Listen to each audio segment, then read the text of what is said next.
पहलगाम घटना के बाद अमरनाथ यात्रा पंजीकरण में कमी। एलजी सिन्हा ने तीर्थयात्रियों के प्रति कश्मीरियों के बेजोड़ आतिथ्य की प्रशंसा की।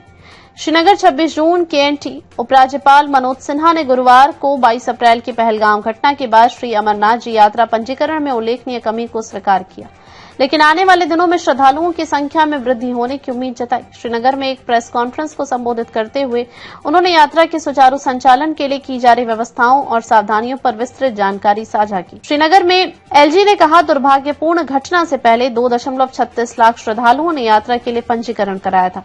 हालांकि पंजीकरण में थोड़ी कमी आई थी, लेकिन अब हम 85,000 का आंकड़ा पार कर चुके हैं और मुझे विश्वास है कि संख्या में लगातार वृद्धि होगी। पिछले साल 5.12 लाख से अधिक तीर्थयात्रियों ने तीर्थयात्रा में भाग लिया था, जो एक दशक से अधिक समय में सबसे अधिक आंकड़ा था। हालांकि इस साल की यात्रा में अब तक 10.19% की गिरावट देखी गई है। इसके बावजूद प्रशासन को भरोसा है कि आस्था और बेहतर सुविधाओं के कारण आने वाले दिनों में और अधिक यात्री आएंगे। एलजी सिन्हा ने पुष्टि की है कि पिछले हादसों और बढ़ी हुई सुरक्षा चिंताओं के कारण इस साल हेलीकॉप्टर सेवाओं को स्थगित कर दिया गया है। उन्होंने स्पष्ट किया, हमारी प्राथमिकता हर तीर्थयात्री की सुरक्षा सुनिश्चित करना है। पिछले वर्षों में केवल एक छोटा प्रतिशत, लगभग 8% हेलीकॉप्टर सेवाओं का उपयोग करते थे, इसलिए इसका कोई बड़ा प्रभाव नहीं होगा। संकरे रास्तों और मौसम संबंधी व्यवधानों के बारे में पिछली चिंताओं को दूर करने के लिए बालटाल और चंदनवारी पहलगाम दोनों ट्रैक को 12 फीट तक चौड़ा किया गया है। एलजी ने कहा, हमने क्रॉस बैरियर के साथ संवेदनशील क्षेत्रों को सुरक्षित किया है। बारिश से बड़ी चुनौतियां होती थी, लेकिन इस बार तीर्थयात्री सुधारों की सराहना कर रहे हैं। बालटाल और नुनवान में 112 स्थायी 100 बेड वाले अस्पताल स्थापित किए गए हैं, साथ ही अतिरिक्त चिकित्सा दल भी तैनात किए गए हैं। सिन्हा ने कहा, इस साल चिकित्सा तैयारियां पिछले वर्षों की तुलना में काफी बेहतर है। मौसम के कारण कुछ देरी के बावजूद दोनों शिविरों में अधिकांश स्थायी आवास यात्रा अवधि के भीतर पूरे होने की उम्मीद है। इसी वर्ष भी जीरो लैंडफील प्रोटोकॉल को बहाल किया गया है, जिसमें यात्रा मार्गों पर स्वच्छता और सफाई बनाए रखने के लिए श्राइन बोर्ड और ग्रामीण और शहरी विकास विभागों के समन्वित प्रयास शामिल हैं। सुरक्षा ग्रिड को मजबूत करने के लिए RFID आधारित ट्रैकिंग सिस्टम फिर से उपयोग में लाया जा रहा है। सभी तीर्थयात्रियों और सेवा कर्मचारियों को eKYC सत्यापन के बाद कार्ड जारी किए जाते हैं। इन्हें हाई डेफिनेशन कैमरों और एक समर्पित पुलिस नियंत्रण कक्ष के माध्यम से 24x7 निगरानी के साथ एक आधुनिक कमांड एंड कंट्रोल सिस्टम में एकीकृत किया गया है। जम्मू एंड कश्मीर पुलिस सेना और CAPF की भागीदारी के साथ 3 स्तरीय तैनाती मॉडल के माध्यम से सुरक्षा तंत्र को मजबूत किया गया है।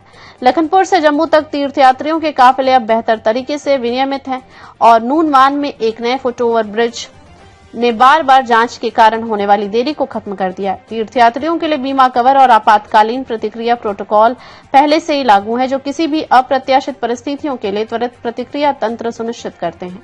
एलजी ने स्थानीय कश्मीरियों की आतिथ्य की भी सराहना की। उन्होंने कहा, यहाँ के लोगों से हमारे यात्रियों को जो स्नेह और देखभाल मिलती है वो बेमिसाल है। मुहर्रम की व्यवस्थाओं के बारे में पूछे गए सवालों के जवाब में एलजी सिन्हा ने पुष्टि की कि पिछले साल की तरह ही उन्हीं मार्गों पर जुलूस निकालने की अनुमति दी जाएगी, ताकि यह सुनिश्चित किया जा सके कि सभी समुदायों को धार्मिक अनुष्ठानों को सावधानी और समन्वय के साथ संभाला जाए। श्री अमरनाथ जी की पवित्र यात्रा 3 जुलाई से प्रारंभ होकर के 9 अगस्त रक्षाबंधन के दिन समाप्त होगी। कुल 38 दिन की यात्रा है।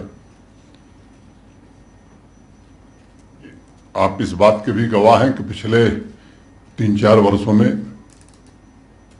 यात्रा में श्रद्धालुओं की सुविधाओं की दृष्टि से निरंतर श्राइन बोर्ड ने, जम्मू कश्मीर प्रशासन ने प्रयास करके सुविधाओं का काफी विस्तार किया है।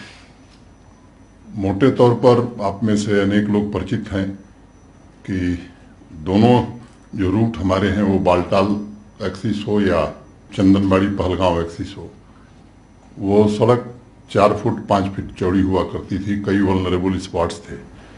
पिछले 2-3 वर्षों में अब लगभग वो सड़क 12 फीट चौड़ी बना दी गई है।